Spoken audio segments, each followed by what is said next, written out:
ಇವತ್ತು ನಾವು ಸಂಜೆ ಸ್ನಾಕ್ಸಿಗೆ ನರ್ಗಿಸ್ ಮಂಡಕ್ಕಿ ಮಾಡಬೇಕು ಅಂತ ಅಂದ್ಕೊಂಡಿದ್ದೀವಿ. ನಿಮಗೆ ಸ್ಟೆಪ್ ಬೈ ಸ್ಟೆಪ್ ತೋರಿಸ್ತೀವಿ ಬನ್ನಿ. ಲಾಸ್ಟ್ ವಿಡಿಯೋದಲ್ಲಿ ಎಗ್ ಸಾಂಬಾರ್ ಮಾಡಿದ್ವಿ, ಅದು ಹೇಗಿದೆ ಅಂತ ಕಮೆಂಟ್ ಮೂಲಕ ಮಾಡೋದಕ್ಕೆ ಸ್ವಲ್ಪ ಕರಿಬೇವು ಮತ್ತು ಮೆಣಸಿನ್ಕಾಯಿ, ಸಾಸಿವೆ, ಜೀರಿಗೆ ಮತ್ತು 3 ಈರುಳ್ಳಿ, 1 ಟೊಮೆಟೊ, ಸ್ವಲ್ಪ ಕಾಯಿ ತುರಿ ಬೇಕಾಗುತ್ತೆ. ಈಗ ನಮಗೆ ಒಗ್ಗರಣೆ ಹಾಕೋಣ ಬನ್ನಿ. ಇವಾಗ ಮಾಡೋಣ ಹಾಗಾದ್ರೆ. ಸರಿ ಬಾ. ಸ್ಪೂನಷ್ಟು ಆಯಿಲ್ ಹಾಕೋಣ ಬಾಣಲಿಗೆ.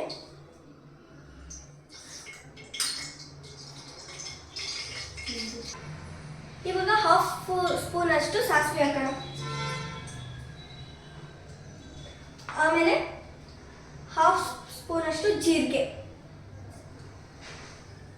ಇವಾಗ ಕರಿಬೇವು ಸೊಪ್ಪು ಹಾಕೋಣ. ಆಮೇಲೆ ಹಸಿಮೆಣಸಿನ್ಕಾಯಿ ಹಾಕೋಣ. ಹಸಿಮೆಣಸಿನ್ಕಾಯಿನ 2 ಮಿನಿಟ್ಸ್ ಫ್ರೈ ಮಾಡ್ಕೊಳ್ಳೋಣ.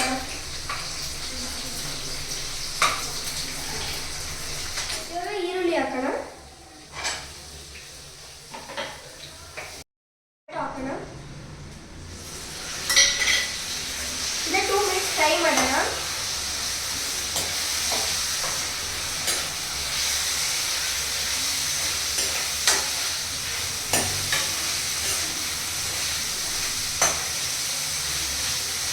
ಇವಾಗ 1/2 ಸ್ಪೂನ್ ಅಷ್ಟು ಸಾಲ್ಟ್ ಹಾಕೋಣ.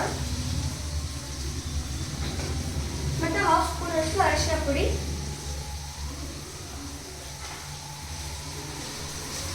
ಆಮೇಲೆ ಫ್ರೈ ಮಾಡ್ಕೊಳ್ಳೋಣ. ಇವಾಗ ಇದನ್ನ 5 ಮಿನಿಟ್ಸ್ ತಣ್ಣಗಾಗೋವರೆಗೂ ಬಿಟ್ಟು ಮಂಡಕ್ಕಿನದಕ್ಕೆ ಮಿಕ್ಸ್ ಮಾಡೋಣ. ಇವಾಗ ಸ್ವಲ್ಪ ಕಡಲೆಪುಡಿ ಬೇಕಾಗುತ್ತೆ, ಅದು ಹಾಕಿದ್ರೆ ಸ್ವಲ್ಪ ಚೆನ್ನಾಗಿರುತ್ತೆ. ಇವಾಗ ಸ್ವಲ್ಪ ಮಿಕ್ಸಿ ಮಾಡ್ಕೊಳ್ಳೋಣ ಬನ್ನಿ.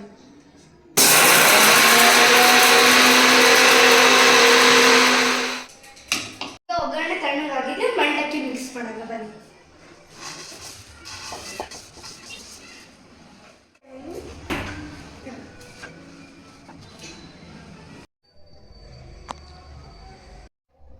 ಕೃಷ್ಣ ನರ್ಗಿಸ್ ಮಂಡಕ್ಕಿ ರೆಡಿ ಇದೆ. ಹೇಗಿದೆ ಹೇಳಿ?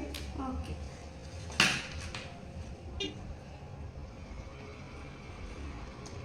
ಓಹ್, ತುಂಬ ಸೂಪರ್ ಆಗಿದೆ. ನರ್ಗಿಸ್ ಮಂಡಕ್ಕಿ ಇಷ್ಟ ಆಗಿದೆ ಕಮೆಂಟ್ ಮಾಡಿ, ಮತ್ತು ನಮ್ಮ ಚಾನೆಲ್ಗೆ ಸಬ್ಸ್ಕ್ರೈಬ್ ಮಾಡಿ. Thank you.